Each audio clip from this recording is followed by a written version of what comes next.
And welcome back once again to How to Survive 2025. I'm Brian Keene. I'm Dacia M. Arnold.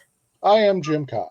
And guys, we are recording this on election night 2024. Folks will actually hear it next week.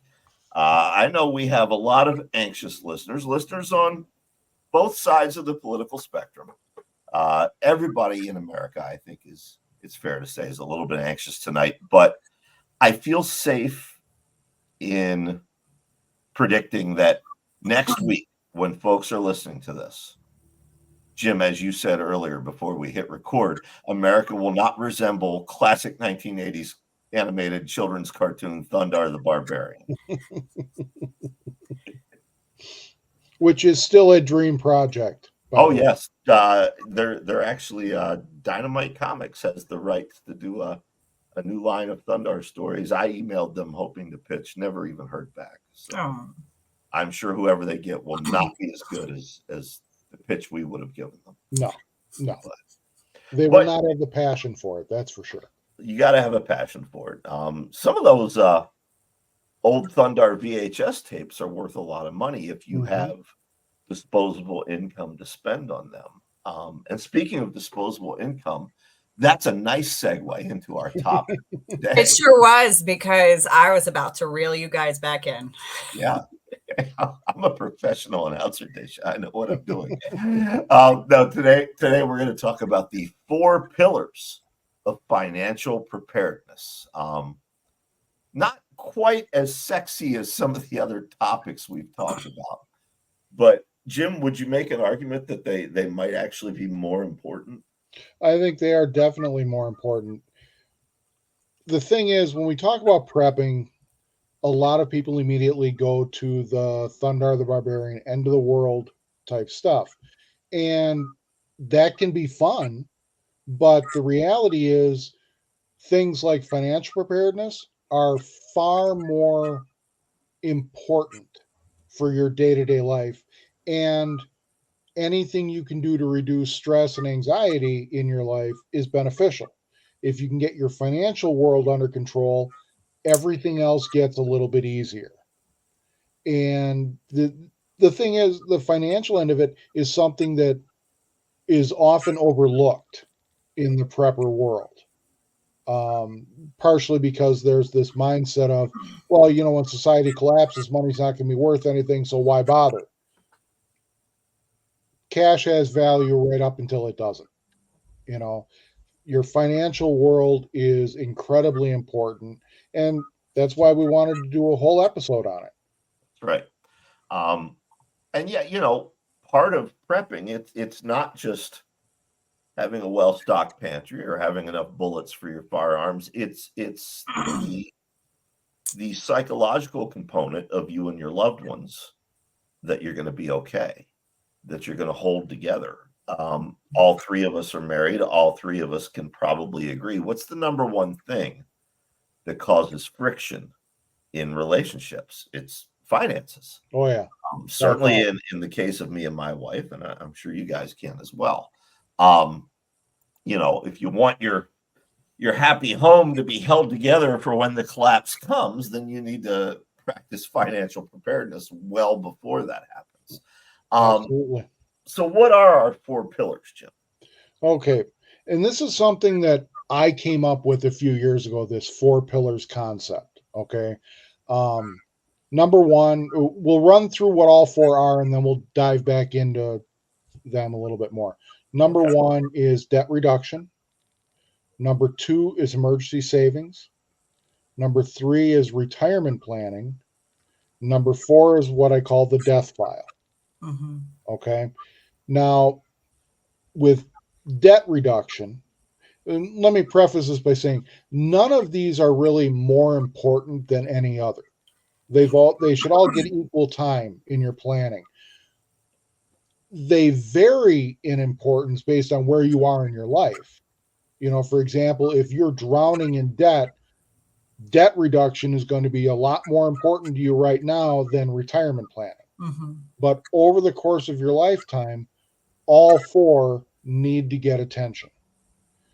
When we talk about debt reduction, this is arguably one of the hardest things for a lot of people to manage, partially because we're not taught how to manage money. Not these days. Yeah. I'm Gen X. Okay, I graduated high school in 1990, and I can tell you that throughout the 80s, they didn't talk about money management. No. Maybe at a very surface level. My kids, though my youngest just graduated a couple of years ago, they're not being taught money management in any real meaningful way Hmm. because my parents didn't teach me. I didn't learn how to do it. I was very fortunate to hook up with a spouse who is a financial genius. That's awesome. If it wasn't for her, we'd be having this conversation from a cardboard box. Yeah. Okay. The walls in my home would say this end up. Mhm. So when it comes to debt reduction, let me say this. I know from where I speak because I came to the table with an awful lot of debt. And we both made some pretty serious mistakes when we were young, and it took a long time to dig out of that hole. I mean, in our what I would call the dark times, um, our annual income was less than $12,000, and our house payment was 1,000 a month. Do the math, Yeah. okay? It was not a fun time, but we figured out how to manage it and how to get out of it. Hmm. Um, One of the first rules when it comes to debt recovery is paying interest sucks. Okay. Every dollar you spend in interest is a dollar you can't spend on something either fun or practical. Reach out to your credit card companies and the other debt, creditors you have and ask them, what can you do to work with me to get this reduced? Ju- Can we go ahead? I'm so sorry to interrupt. Oh, I you're feel fine. like I feel like we're about 3 steps ahead of where a lot of people are. Okay. A lot of people, when it comes to like the bills that come in constantly, they're like the one-off bills. Like you took the toll road. Yeah. Um, so the very first thing that I would recommend that everyone do is look at it. It's not going to go away if you Mhm. ignore it. Okay, so get all Mhm. your bills together. Yep. Either they're reoccurring or they're due this month, next month. You have a payment plan, you don't have a payment plan, put everything on one sheet of paper. Yep. It's going to make you ill. It is Mhm. going to be uncomfortable. It is not going to be a fun time, but it won't go away if you ignore Right. it. So Right. pull everything that you can possibly think of. Go through your bank account and every line of a transaction, whether you're getting gas or Mhm. grabbing a soda from the vending machine, pull it all down, write it all down. Yep. If it's a payment on something that's bigger, like a loan, Mhm. a credit card, write down the total amount of that you have left on that loan on that Yep. credit card. Um, but right before you get to the steps that Jim is at right now, pull it all down and Mhm. look at it and get a feel for where you're at. Yep. It'll look like one big pile of shit, but once you scoop everything into a big pile of shit, you can then like section it out into more manageable Yep. piles of dookie Yep. that you can pick up and put in one trash can. Now, one thing that I want to point out that and related to that is a lot of credit cards today, you can set up alerts where it'll text you or email you every time the card gets used. I highly recommend that for two reasons. Number one, for fraud protection. Mhm. A charge pops up from a place you've never been before, you can act on it right away. But number two, it'll help you really get a handle on how often you're using your credit cards, how often other members of your family are using their cards, where they're using them, and how much they're spending. Like Dacia said, you've got to get it all out in front of you before you can do anything else. Mhm. It's an excellent point. You have to know where you're starting from. Now, there's a very famous financial guru who loves to talk about what he calls the debt snowball. And a lot of people think he invented this approach. My parents were using it when he was still in high school. Okay. He may have made it famous, but he didn't come up with it on his own. That said, it is a remarkably effective approach to reducing debt. And it starts by doing exactly what we talked about, writing down every single debt you have, no matter how big, no matter how small.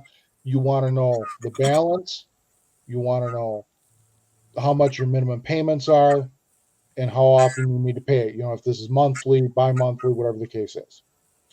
Now, the traditional debt snowball works like this: you put all of your debts in order from the smallest balance to the largest. You take the one with the smallest balance, you pay as much as you can possibly afford towards that balance while still making the minimum payments and everything else. And you keep doing that every month until that debt is gone. Once that's gone, you take what you were paying on that and put it towards the next balance. Again, making sure that you're paying the minimums on everything else. And you just keep rolling it forward. Now, depending on how big the pile of shit is in front of you, this can take a long time. Like years. It is. And the other critical part of this is that you avoid adding to it as much as possible. But it does work. I'm here to tell you, it works. It can take a long time, but it is effective. One of the ways you can speed it along is talk to some of these companies about reducing your interest rate, at least temporarily, so that more of your payment is going towards the principal each month. Some places might even be willing to suspend interest for a small period of time and allow you to try to catch up. One of the things that I learned in my experience dealing with these companies is communication is key. If you reach out to them in an honest, genuine effort to try to resolve things, they're far more willing to work with you than if they have to chase you down. And that holds true not just for credit card companies and bank loans, but for utility in particular. Electricity providers, even your cable and your internet, your cell phone. If you reach out, it has always been my experience and the experience of other family members that they'll work with you. Yep. They'll let you pay something. It may not be the amount owed, but as long as you're paying something, they won't cut you off. And Brian Key might know the answer to this question. What is the one bill that people get smacked with that causes the most bankruptcies? Medical bills. I would guess probably healthcare. No, it is. Yeah, healthcare medical bills. Yep. But hospitals and hospital systems, don't ignore them. They won't. They will go to collections. They will go to collections the moment they're eligible to go to collections. When you get that medical bill, I don't care if it's 500, it's 5,000. If it's 500,000, call them. One, make sure it's the right amount. Okay, make sure that if they did, I could do a whole show about health insurance billing. Make sure that when they sent the bill, if you have insurance, that the bill that you're receiving is not the negotiated rates and they're actually the out-of-pocket rates. Because 9 times out of 10, the out-of-pocket rates are going to be way cheaper because they know that they're less likely to get that amount of money from a person versus an entity. Negotiate the bill and get set up on a payment plan, no matter how long it is. Tell them what you can feasibly do every month or bi-month or bi-weekly. But definitely, again, call, just like credit cards, just like mortgages. I don't know now. Mortgages are so crazy now.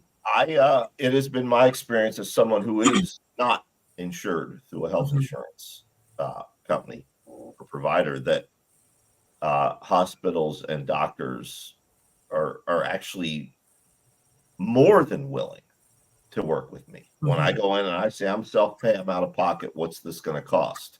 They let me know up front. And Mhm. oftentimes, it doesn't put me in debt because I'm able to say, all right, I'll pay you that up front. Mhm. Mhm. Now that's because I've worked on debt and have some savings. But Right. the other thing I would put out there is to not ignore is your automobile loans. And I Oh, say Yes. that as somebody who used to repo. I was the guy they sent when you had Ooh. your auto loans. And I only did that for a year. It was a soulless, emotionally crushing job. And I couldn't do it anymore. I couldn't do that to these people. I was good at it. You know, Mhm. it didn't matter where you hid that truck, I would find it and I would I mean, jack that tracks. So, Yeah. Yeah. it at 3:15 in the morning and you come out with the shotgun, I'm already gone. But I hated doing that. But yeah, Mhm. if you're underwater on your auto loans, call them. They will Mhm. work Yep. with you, but they're also not going to play around. No. You know? As someone who was a process server for umpteen years, I feel your pain. Yep. I was the guy who would show up with the eviction notices, with the divorce summons, all that kind of stuff. And you're right, it's absolutely soul crushing. Mhm. You know, when your job consists of delivering bad news to people all day long, every day, after a while, it gets old. It does. Um, Now, circling back just a little bit to the debt stuff, another thing you want to do is get a copy of your credit report. It's free. Yes, You it are is free. entitled to it. Mhm. And go through it with a fine tooth comb. Look at every single line and make sure that every account on there is legit, is the balance looks right, the whole 9 yards. You'd be surprised how many times just simple errors pop up and they can haunt you for a long time without you realizing that they're there because you've never looked at the credit report before. Mhm. Go to it's annualcreditreport.com, I think. And a Just lot get of up to what's yeah, that? a lot of online banking also provides your credit report, and it Mhm. doesn't count as a hit on your credit Right. report. Yep. And you can check them as often as you want on some. I know through USAA and through Chase, you can. Hmm. Yeah. I think the one thing when we're talking about debt that I want people to know is to stop being afraid of money. Yes. Stop being afraid because fear will rule your life Hmm. just like it will rule your prepping. If you avoid it because you're afraid of it, you're afraid of the consequences. Yep. I want to tell you something, and I say you because I mean these two gentlemen, but I mean you listening. This is not the only money you are ever going to have. Yeah. Okay? Yeah. Don't be afraid of your debt. Just Right. Hmm. work through it, just like going to work. It's the same thing. Tackle it head on, take care of it, and move on. Okay. But if you're tackling debt, Mhm. let's talk about emergency savings because a Yeah. lot of households, even a bill of $300. Mhm. I just paid a parking ticket that almost ran me $300 last week, and that's because I wanted to get myself in front of a judge, so that I could explain to the judge that this parking meter maid has a personal beef with me, and here's the Yeah. video, etc. I paid the fees and everything just to get in front of that judge, but for many households, an unexpected bill like that completely screws up those debt reduction plans. So Yes. how do you build emergency savings when you're in that situation, Jim? A little at a time. And that's where a lot of people get screwed up with this. It's kind of like food storage. Okay. People figure, well, I can't afford to go out and buy 10 cases of food. So how do I get started with this? You get started with one can Mhm. and you let it build. With your emergency savings, you get started with your first dollar and you just build it up over time. Very few of us have the means to just drop 10 grand, toss it into a savings account and say, that's my emergency savings.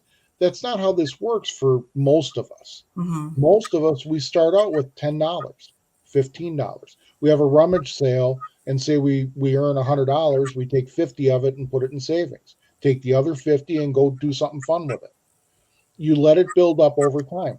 And there's a lot of strategies you can do to increase the amount of money you have coming in, which will then you can shift over some of it into emergency savings. Explore side gigs, little things that you can do to just bring in a couple extra bucks. Mm-hmm. That's how a lot of writers got started. We weren't making book deals right out of the gate. We were making pizza money. Mm-hmm. Okay.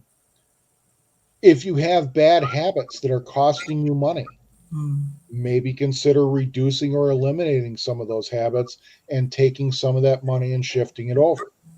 There's a meme that crops up every now and again, and I'm going to paraphrase. I can't remember it word for word, but basically, if a meth addict gets up in the morning and he's broke, he doesn't say, well, I guess I'm just not going to do meth today. Mm-hmm. He figures out a way to get the money to buy that meth. Don't let a meth head outperform you when it comes to making money. But also don't steal your grandmother's sewing machine and pawn it for cash. No. What's that level of motivation, not the means. Yeah. What's the best way to do this though? Traditional savings account with a little bit of interest, or giant pickle jar in the pantry, or I say whatever works for you. Yeah. That if you have an account that's attached to a card and that if that's accessible to you and you're going to use it, if you have it, then maybe chop up the card. If you know that if you leave cash laying around the house that you're going to dip into it, maybe instead deposit it into a bank that you have access to. As far as saving money too, and I will say this all the time, we're a disaster show, right? One disaster is always going to be the person you married is a threat to your life. And I always say that the best handbook on how to squirrel away money to escape a situation like that is Gone Girl. Like minus the framing him for murder. Yeah. But textbook girlfriend, listen to me, or boyfriend, it doesn't matter. If you need to squirrel away money and get the F out of there without them finding out, go read Gone Girl. Yeah. Oh yeah. Yeah, no, I would echo that absolutely. For some of our older listeners who maybe do have the means, I'll tell you my method. And that is with my stock investments. Everything that pays a dividend, when that dividend money comes in, I automatically transfer it right over to an emergency savings account. And that savings account is strictly for emergency money. If I decide to burn the other side of my body rather than this side next time, I have that money there. There are things like that as you're working on retirement planning that you can still do to continue to have your emergency savings. And one thing related to the emergency savings discussion that I would recommend is, however you want to set it up, whatever works best for your family, I do recommend having a stash of cash at home that's accessible to you immediately. If there's a massive power outage, banks aren't going to be open. ATMs aren't going to be open. But if you need to buy something and the store is taking cash, you want to be able to have that cash available. Now, the question becomes, okay, well, how much cash?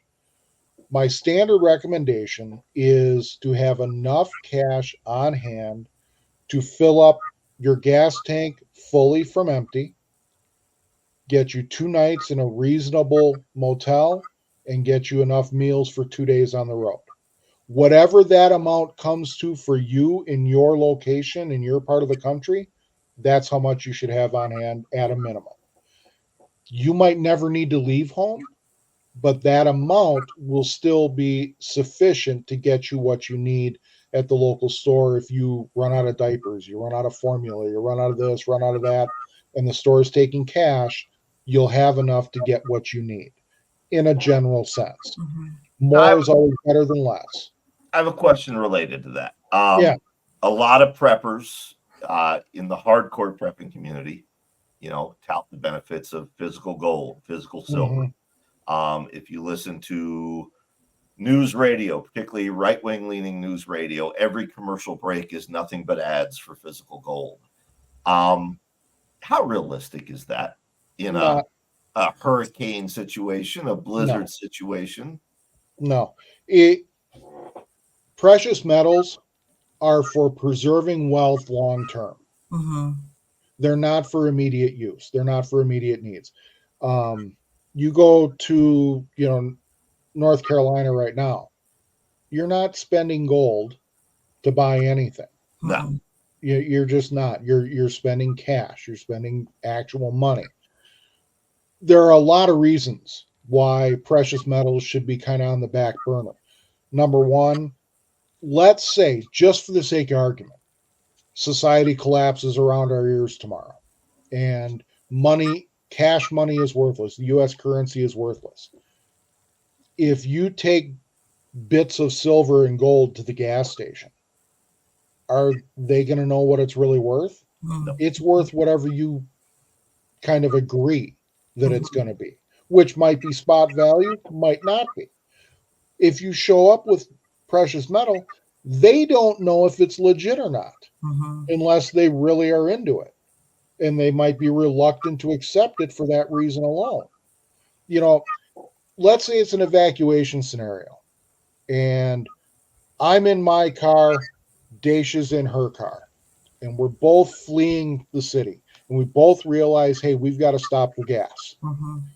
I've got $50 in cash.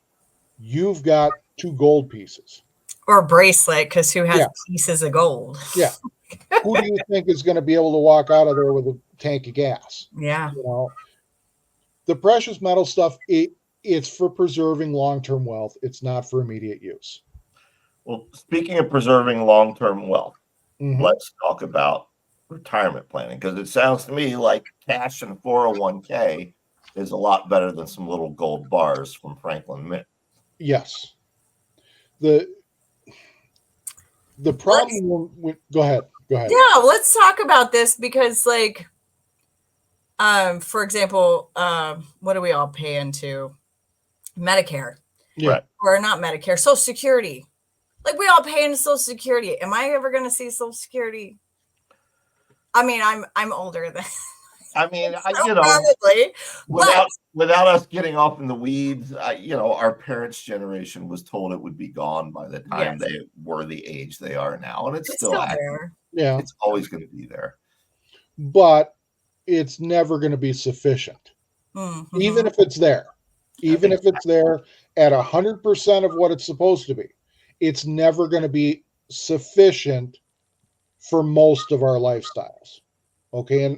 And I say that as somebody who does not live an extravagant lifestyle, my collection of knives aside. The difficulty when it comes to talking about retirement planning in a prepper sense is a lot of hardcore survivalists and preppers are convinced that society is going to collapse before they're going to hit retirement age, so why bother? They've been saying that for an awful long time now. I mean, I can remember them saying this back in the 80s, and we're all still here. I don't know, but everyone lost their retirement funds in 2008. I saw it happen so many times, and now, me as a mature adult, my retirement fund is my writing.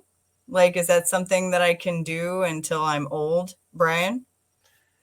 I mean, writing specifically, it has been my experience that most of the full-time writers, and by that I mean the bestsellers, the ones who are making a very good living doing this, they reach their middle 70s and they can't do it anymore. Wow. Thank you for saying that.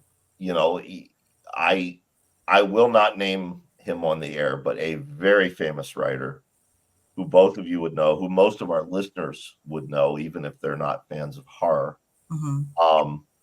This is someone who wrote for television back in the 60s, some iconic television episodes, wrote some iconic novels. was in his 80s and suffering from dementia Mm, and still had to write a book a year to make ends meet. Mhm. That is not retirement planning. No, writing is not retirement planning. Um, Jim's knife collection is a better idea of retirement planning. Right. it's kind of. I mean, it's funny, but if he has to, Jim can sell those knives tomorrow. I've got a comic book collection, last appraised and valued at just under $48,000. Would I get that if I sold it tomorrow? No, but I'd get something sizable for it. Sure. Most of my retirement is in the stock market, day trading. I don't use a broker. I do it myself. What we found during the pandemic is that with no training whatsoever, I seem to be pretty good at picking winners. Good job. It's just like the ponies. Um, uh, we've grown that considerably over the last couple of years. Do I fear another 2008? Sure, I do. Which is why not everything Yeah. is stock market. We have other savings and other things we've done. But and I understand I'm not the expert. Jim's the expert. The one thing I would caution people, I've been writing full time for almost 30 years, which means for almost 30 years, I have not had a 401k. It's a lot easier to start retirement planning in your 20s. Oh, so much easier than it is in your 50s. But in your 20s, you're not thinking about it. It's like when I was in the Navy. They said, "Oh, we'll offer you full retirement if you'll stay in until you're 48." I said, 48? That's a million years away. I don't have to think about that. At 56, I'm like, you idiot. Yeah. Well, when you're 25, like retirement is such a negligible amount. You think that, if I don't spend it on retirement, I could just wait another 10 years and then put that hunk of money that I missed out on in my 20s. I will have it by the time I'm 30, and then I'll invest it. Kids. No, you will never. Yeah, if you're 25 and you're listening to this show and you've never taken anything away from any of our episodes, the one thing I want you to take away is you need to start retirement planning now. Yes. I mean, there were people in high school who would have bet serious money I wouldn't survive to 25, let alone retirement age. Okay, so a lot of that was new to me. And it probably, I was in my 40s before we started really seriously looking at retirement planning, and that was ridiculous. We should have been doing it in our 20s. And by all means, if you're 25, start today. If you're 45, start today. I don't care how old you are. If you're not doing it yet, you need to start doing it now. And when you say start today, what are some things they should do? Oh, yeah. The number one investment is in self-reliance. Okay. Learn how to do things yourself so that you don't have to spend money to have them done. Learn how to grow food. Learn how to find good deals. Learn how to harvest rainwater. All of these things that we talk about from a homesteading sense, they're self-reliance, and they're going to save you money in the long run. No, you're not going to be emptying rain barrels in your 90s. Okay. More or less. I know a few. But by learning how to can and preserve food, to grow food, to do a lot of these things that we talk about, it's going to save you money in the long run that you can then put towards paying off your mortgage earlier, paying off your auto loans, all that kind of stuff. On top of that, if your employer offers 401k, do it. Especially if they match it. If they match it, that's free money. Yes. Sorry, I need to yell. If you work for a corporation of any size, I highly recommend you make an appointment to talk to the HR people there. Talk to them about what the employer offers. for 401k, for what is the savings account? The FSA, Yes, thank you. HSAs. Any of that kind of stuff. It's some of it's free money, some of it is pre-tax money. All of it is geared towards putting more money back into your pocket rather than having it go somewhere else.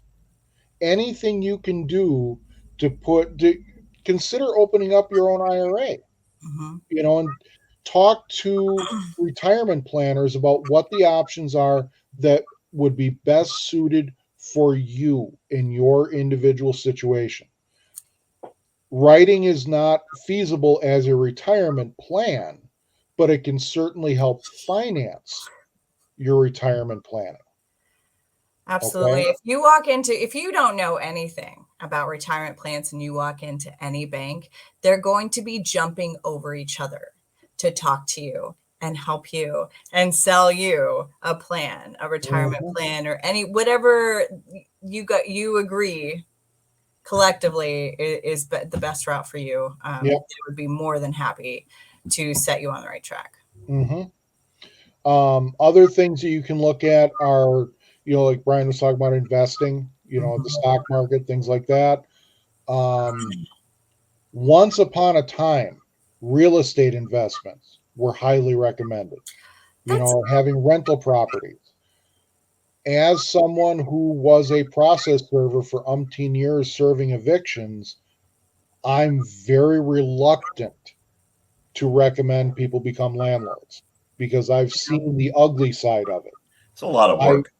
Well, it's a lot of work, it's a lot of risk. I mean, Mhm. I remember I served papers once on an eviction where I walk up to the front door, and this sounds really kind of silly, but when you've been doing this a long time, when you get to the front door, you kind of know if somebody's there or not before you even knock. You get Mhm. a feeling whether whether it's occupied. You do. There's nobody here. Mhm. But I knock and I stand there and I'm waiting and I'm waiting and I'm waiting. And as I'm standing there, I can hear water running. Well, that's kind of odd. Nobody's around. I can't really see in the windows. I go back to the office. We get a hold of the client. Make a long story short, it turns out that the tenants had moved out about 8 weeks prior. And Oh right my before they left, they plugged every drain in the place and turned all the faucets on. And the Wow. water's been running for 2 months. And it was trashed, Oh my God. absolutely trashed. Now, you can sue the tenants for damages, but collecting that money is going to be pretty tough. I mean, if they weren't even paying you rent that they owed, let alone Mhm. tens of thousands of dollars in damage, all of that comes out of your pocket to try to fix everything. It's just, to me personally, the risk is too high. For Mhm. other people, I know people who are even today, making good money on the side, renting out property. And if you're willing to take on that risk, go for it. Just myself personally, not a fan. Well, so being in the military, I've moved every 3 years since I was born. We lived in Denver for a stint of about like 7 or 8 years before moving to Pennsylvania. But we've sold houses. I've gotten myself out of debt so many times, just moving and selling our house Yeah. and putting that equity in our pocket and paying off. Like our cars have been paid off for years. Mm-hmm. But I know a lot of people aren't, one, they don't own their home, or two, are not in a position to up and move or want to. Right. Yeah. Um, but if you've ever dreamed of moving and your APR is higher than like 6.75 right now, I don't know what, loans are insane. Yeah. Then Yeah. selling your home and pocketing that equity and getting out of debt, you can start fresh, buy a brand new Mm-hmm. home. You have Yep. no credit cards. Your credit score is going to be immaculate. Mm-hmm. It's just an idea. I don't Yeah. recommend everybody just up and move right now. Right. It's hard. We It's the most stressful things you can do. Top we three. just hit that landmark of our mortgages down to 4 digits. I saw that. Congratulations. That's That's crazy. That's awesome. great. Yeah.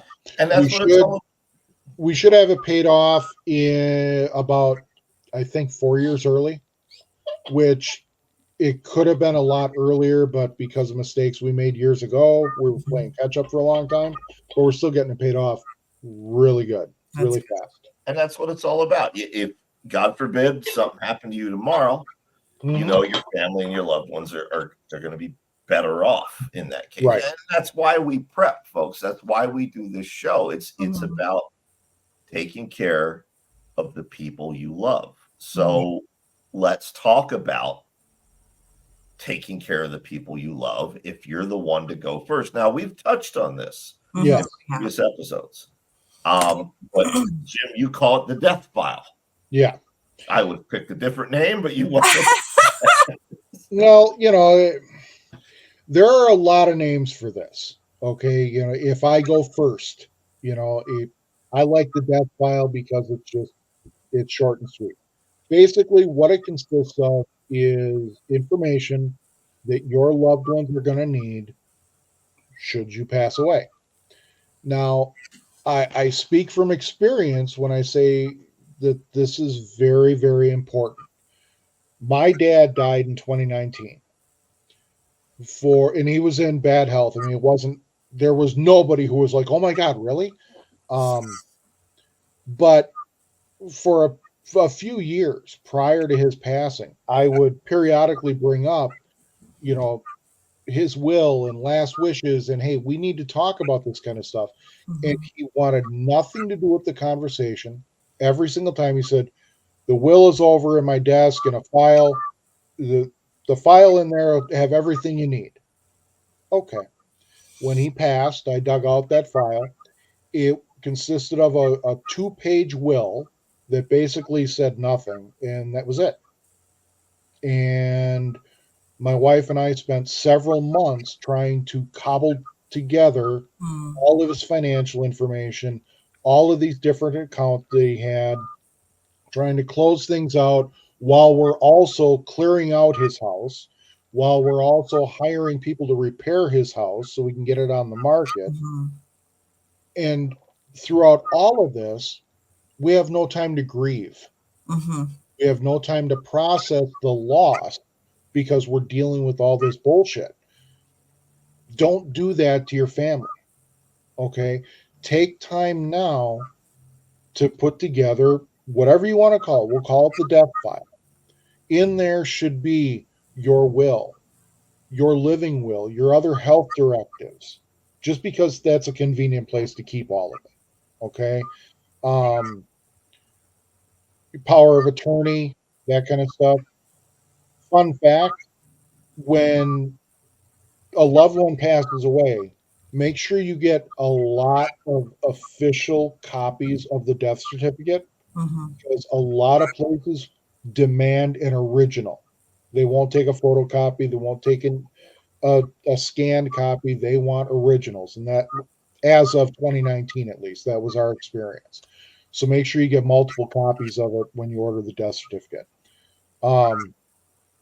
Make a list of every single financial account you have, bank accounts, credit cards, everything.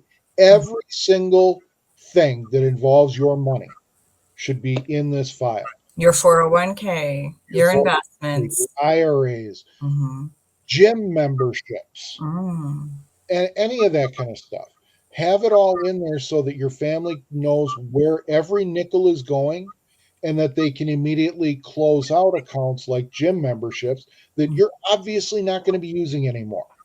Okay. You want to make things as easy as you can for your family to deal with this stuff. Online accounts. And I know that cybersecurity experts are going to go through the roof when I say this. Write down your password, write down your login so that your family can get into these accounts without having to jump through 85 million hoops and prove this, that, and the third. Let them get in there.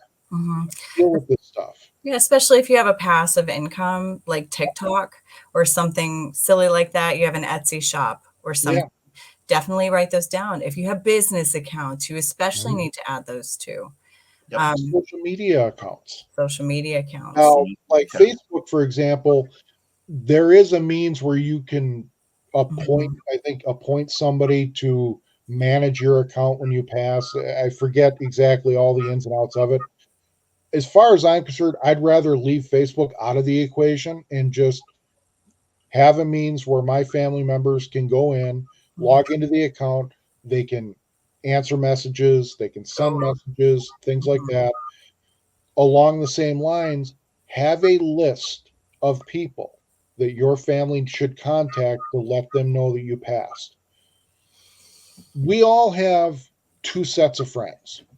We've got our friends who we meet in real life, and we have our online friends who our family thinks are like just fake characters. They don't know that these are real human beings. Mhm. Okay, I have a friend named Pete. I've met him once. He lives in Minnesota. When I talked about him to my family, he's just my buddy Pete in Minnesota. They have no idea who he is. They don't know his last name. They couldn't pick him out of a police lineup, but he's on my list to Mhm. contact that, hey, Jim kicked the bucket, you know. Um, Along those lines, you might suggest that a message be, Pete, Jim passed. Please notify everybody in this Facebook group, and this Facebook group, Mhm. because you're all members in these groups, so that they can help get the word out that, something has gone awry in their life. So, Jim, so we hit retirement really hard, but what about Yeah, life insurance? Is life insurance like, because that's money that you won't get to touch because you'll be dead. For me, I have enough life insurance that my house is paid off, all my debts are paid, mhm, like the entire debts are paid off, and same with my husband, because I'll tell you, if my husband goes, I'm not fucking going to work. Excuse no, me. I'm not working. Somebody's going to have to come and make sure that, like, I'm looking at my kids and feeding them and feeding myself. Like, I'm going to be no good hmm at all. hmm I'm not working. So we have accounted for those cases. I So it's, do recommend life insurance. mhm, Um, I am not well versed in it enough to mhm, give solid advice as to what to look for. I would talk to an agent about, the different plans that are available to you, and make an educated decision based on that. But I do highly recommend having it and making sure that information is in this death file. My dad passed. He had no life insurance. mhm. Everything we paid was out of pocket. About Oh, 6 months later, I get a call out of the blue from an insurance company. Says, yeah, we were doing a routine audit in our files, and we discovered that, you know he passed, and you're the beneficiary. Wow, what? okay. Here's all my information, yada yada. They sent me a check. It was like $200. It wasn't really anything, Yeah. but it was money that I had no idea was out there, Mhm, because my dad didn't bother to take care of any of this. mhm, mhm, One other thing that I recommend that you put into the death file is notes to your mhm. family members. Oh, mhm, Okay. And I'm just going to leave it at that. You put whatever you want in those notes. But a lot of people have difficulty communicating verbally Yep. their feelings. This is a great way to do it. Yep. Okay. Now, we have a tendency in the prepper world to kind of give the side eye to FEMA. Okay. And we're not necessarily wrong in some cases. That said, if you go to ready.gov, they have an outstanding resource called, I got to look it up here, the FEMA Emergency Financial First Aid Kit, where oh, they can walk you through step by step on a lot of this kind of stuff. Another recommendation, particularly for the death file stuff, and I mhm. mentioned this in a previous show, Knockbox, Yeah. NOKbox.com. Um, NOK stands for next of kin. They have done so much of the legwork for you. You literally just have to fill in the blanks on a Mhm. lot of this stuff, and it'll make things so much easier for your family. It really will. And again, speaking from experience, it sucks having to try to cobble together all of this on your own after the fact when you have nobody to ask. Man, what a note to wrap on. Yeah, well, There is that. but it is going to be okay. Yeah. It is, especially tonight, no matter what happens. Yeah, and next week we're gonna have a happier note because everybody loves cute animals, right? Mm-hmm. Whether it's dogs or cats or bunnies or chinchillas or goldfish, whatever you have as a pet. Next week's episode, we're going to devote to our furry and scaly and other animal friends. And yes, send us preparedness. pictures. Yeah, definitely. I want to see on social media. I want to see people posting pictures of their pets. Exactly. Yes. Mm. All right. So we will have that for you next week. But yes, as we said at the start, we're recording this on election night. You're listening to it next week. But regardless of the outcome, it's going to be okay. Right, Dacia? It is going to be okay. That's right. See, I like it better when you say it. It sounds more reassuring. It does. Aw, thanks. I'm like, it's going to be okay. Yeah. I can do, Yeah, I can you do said it's my more knife like a hand. threat. The knife hand. It's going to be okay. All right. We will see you next week, folks.